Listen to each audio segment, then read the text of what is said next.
Hello and welcome. I am Raziel and it is Monday, which makes it a day for how to improve a narrative of something. Like usually I talk about a faction, but today I'm talking about a whole game setting. And that game is Wild West Exodus. I've started. I'm going to continue all week with this, by the way. It's going to be a week of Wild West Exodus. And so, how to improve the setting of Wild West Exodus. Now, here's the thing. The setting is really interesting. It's an alternate timeline of the Wild West. It's basically cowboys versus Indians versus aliens versus interdimensional beings. Yeah, I'm not joking. You can even play as samurai, just to really kind of throw that in there as well. But yeah, it is a really, really fun setting, and it has so much potential to it that could really, really add to the lore. Now, the problem, first things first, the best way to improve it is more lore, please. And that's literally the best way, because it's seriously lacking. There's 3 novels which you can buy online, and a graphic novel, again, you can buy online. Only one novel is canon, that is Lazarus. The other ones, An Outlaw's Wrath and Honor Among Outlaws, and the graphic novel is called Heavy Rail, though very good, aren't actually canon, which is a crying shame, to be honest with you, because they are good books and well worth reading, but Lazarus is the only one. So where to begin? First things first, honestly, I would go with Helina Miller. Helina Miller is in the Infernal Affairs, Ministry of Infernal Affairs, Infernal, not internal. And she would probably be the character I would do a lot of stories about, because she has probably the most. And yeah, I'm talking about, this is against people like Abraham Lincoln, Theodore Roosevelt, Wyatt Earp, Doc Holliday, and Gustav Eiffel. I'm thinking of some other bad guys as well here. There is so many other characters, but Helina Miller probably has the best stories to tell. Being a member of the Infernal Affairs and in charge of it, she would fight aliens, interdimensional beings, and now you can use her in Mythos, Cthulhu monsters as well, just to really add some spice into her story. And again, Mythos being part of it, actually adding some more Mythos of that pot game into the lore would also be very interesting as well. But Mythos is a different game, so it will be there for a difference today. So Helina Miller, and just what she can add with her knowledge and what she's experienced with all these different creatures and different things, would really add more depth to the lore, because we get a bit of an insight and a human insight to how people react to like the grey aliens, actually seeing them. And being part of the Infernal Affairs means she's one of the few people that actually recognise their existence and aren't some loony who goes into the saloon drunk screaming, "There's lights in the sky." And though, to be honest with you, during Wild West Exodus, lights in the sky would be more common than not. But you see what I mean? Like this cerulean shape changes and stuff like that. She would actually be aware that they exist, where one could be a prostitute and no one else would know. So that would be really cool to add to them. The another one is Odysseus Grant and Burson Carpavian. Their story is fantastic and really interesting, and really is worth expanding upon. The thing is, Burson Carpavian was travelling to the west, to try and help find, get clues for the Vault. Now, the Vault is in the Antarctic, and it's part of the Lost World Exodus.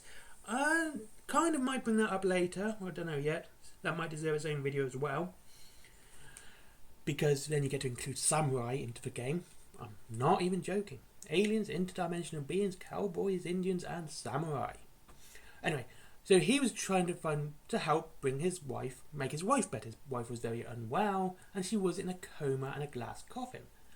Odysseus Grant killed her. He says it was a stray bullet, but anyone who knows Odysseus Grant would probably say, yeah, that was no stray bullet. That was a kill shot by him to kill Carpavian's wife.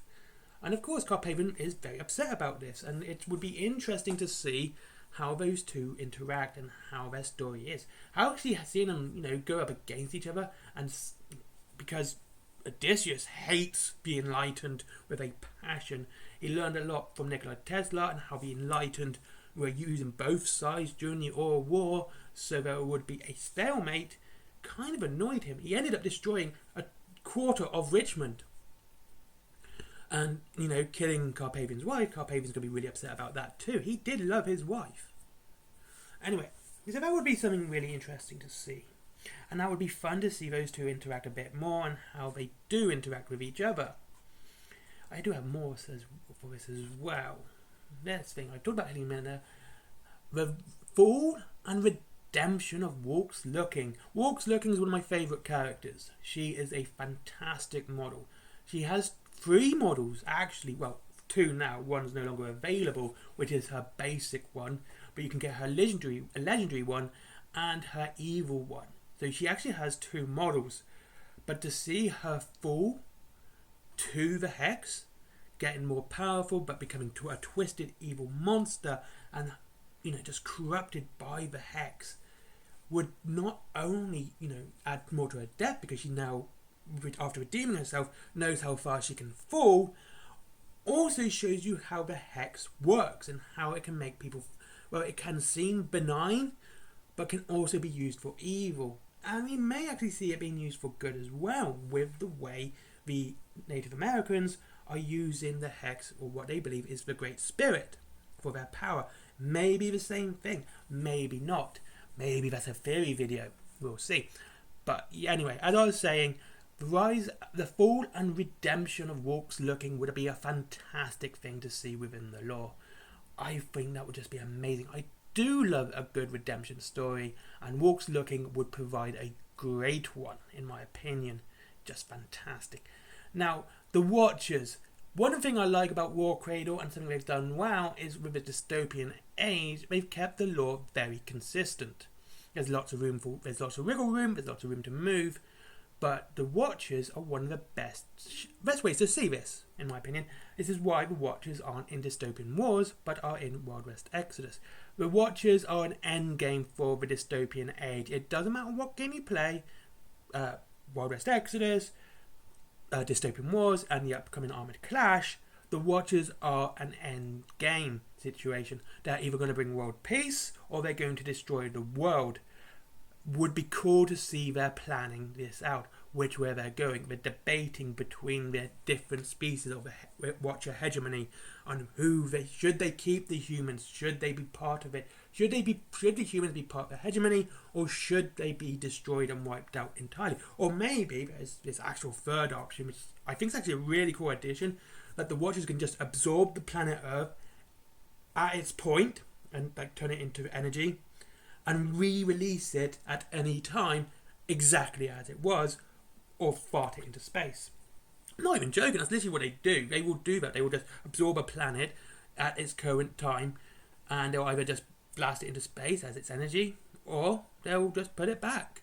But having this endgame situation and seeing how the Watchers are actually talking and communicating with each other, and what they think the humans are, and what if they're any good, or they evolved too quickly, anything like. Just seeing those conversations on actual fate of everyone on the planet in secret, I would love to see more of that. That is something I would love to see a lot more of.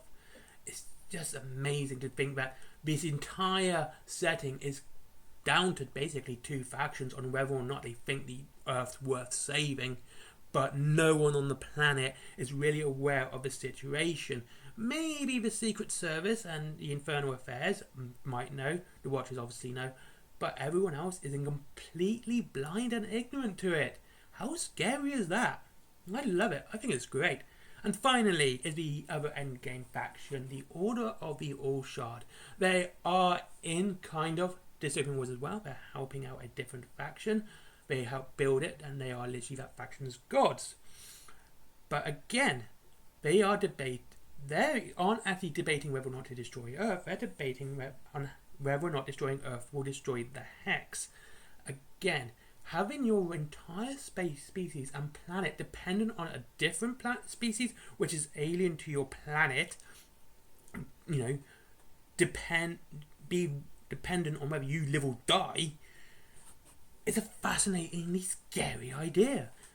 The All Shard will destroy Earth if they think it will destroy the Hex. If they can't destroy the Hex, on their own, they will destroy Earth to try and get rid of it. They've done it time and time again, and they'll do it to Earth. So these two Endgame factions really add a lot more, and knowing there's Endgame factions and knowing there's actual Endgame actually adds a lot to the setting.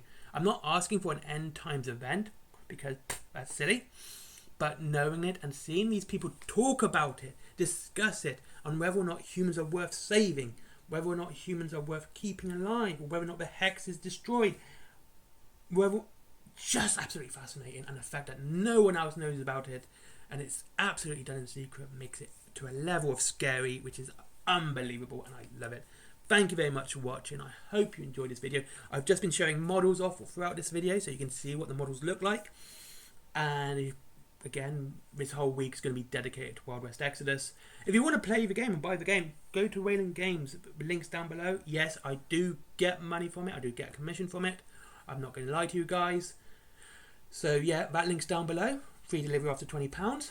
And free 20% off everything that's not War Cradle. I've got to say that because I don't want you to go there going, oh, I'm going to get money off War Cradle. You're not, because Wayland Games owns War Cradle. It's like Games Workshop and Warhammer, okay? Same thing for here. There is also Forbidden Planet as well, for comics, DVDs, mangas, etc. And my merchandise and my comics and Skyforge. Always give that guy a click and give him some more traffic to his site and help him boost himself in Google. Thank you very much. Bye-bye.